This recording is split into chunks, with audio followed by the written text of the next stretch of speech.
السلام علیکم ورحمۃ اللہ وبرکاتہ۔ محترم بھائی نے یہ ایک پوسٹ بھیجی ہے جی، اللہ کی رحمت سے مایوس نہ ہوں۔ اس میں ایک روایت سیدنا ابو رضین رضی اللہ عنہ سے بیان کردہ نقل ہے کہ نبی کریم صلی اللہ علیہ وسلم نے فرمایا، ہمارا رب بندوں کی مایوسی پر ہنستا ہے حالانکہ اس کی طرف سے حالات کی تبدیلی قریب ہوتی ہے۔ میں نے عرض کیا، اللہ کے رسول، کیا رب تعالیٰ ہنستا ہے؟ فرمایا ہاں۔ میں نے کہا، ہم ایسے رب کی خیر سے کبھی محروم ہی نہیں ہوں گے جو ہنستا ہے، یعنی جو ہنستا ہو۔ یہ روایت اسی نمبر پر جو سنن ابن ماجہ کے حوالے سے پوسٹ میں درج 181 نمبر، یہ اس نمبر پر موجود ہے اور سند حسن ہے۔ الفاظ اس کے کہ ضحکا ربنا من قنوت عبادہ وقرب غیری قال قلت یا رسول اللہ او یضحک الرب قال نعم قلت لن نعدم من رب یضحک خیرا۔ یہ الفاظ ہیں اس حدیث کے، تو سند اس کی حسن ہے۔ ہاں، یہ راوی اس میں جو یہ کہنا وقی بن، اس کو وقی بن حدث یا وقی بن عدس پڑھا ہے، یا اس کا اعراب حدث بھی پڑھا گیا ہے، تو یہ وقی راوی جو ہے وقی بن عدس، یہ حسن الحدیث راوی ہے جی۔ اس کی روایت کو ائمہ محدثین نے حسن صحیح قرار دیا ہے۔ السلام علیکم ورحمۃ اللہ وبرکاتہ۔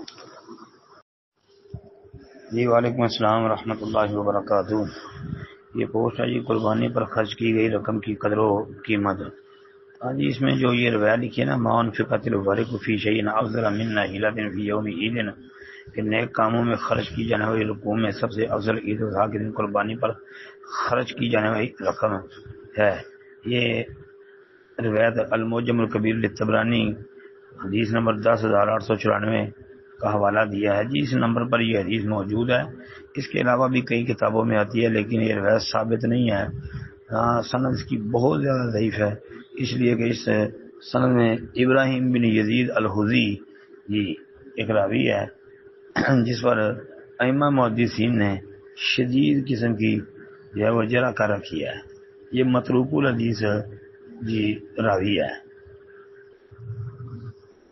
لہذا یہ روایت تو صحیح ثابت نہیں۔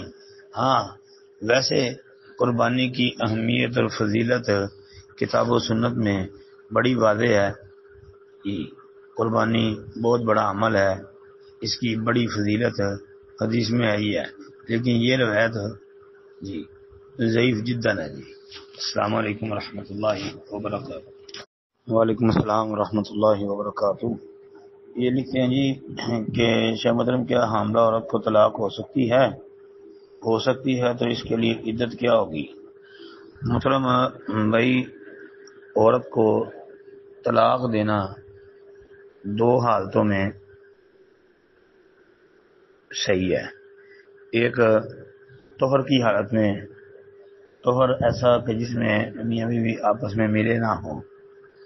دوسرا حمل کی حالت میں، یعنی اس کو طلاق سنی کہتے ہیں، یعنی جو کہ مسنون طلاق کا طریقہ ہے، وہ یا طہر کی حالت میں بندہ طلاق دے یا حمل کی حالت میں طلاق دے۔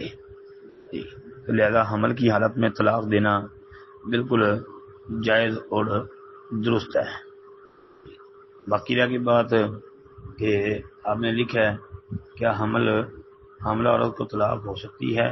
ہو سکتی ہے، تو اس کے لیے عدت کیا ہوگی؟ جی، حاملہ عورت کو طلاق ہو سکتی ہے، اس کی عدت وضع عمل ہے، یعنی کہ جب بچی پیدا ہو جائے اس کی عدت ختم، یہی اس کی عدت شریعت نے مقرر کی ہے۔ ویسے عام طور پہ طلاق کی عدت اللہ نے 3 مہینے یعنی 3 حیض مقرر کی ہے۔ اللہ تعالیٰ نے سورۃ البقرہ میں یہ بات بیان فرمائی ہے کہ والمطلقات یتربصن بانفسہن ثلاثۃ قروء، اور سورۃ الطلاق میں اللہ تعالیٰ نے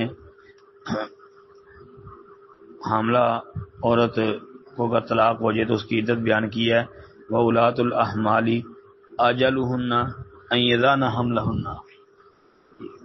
تو لہذا پتہ چلتا ہے کہ حمل والی اگر عورت ہو اور اس کو طلاق ہو جائے تو اس کی عدت یہ ہے کہ وہ اپنا حمل وضع کر دے، یعنی بچے کو جنم دے دے.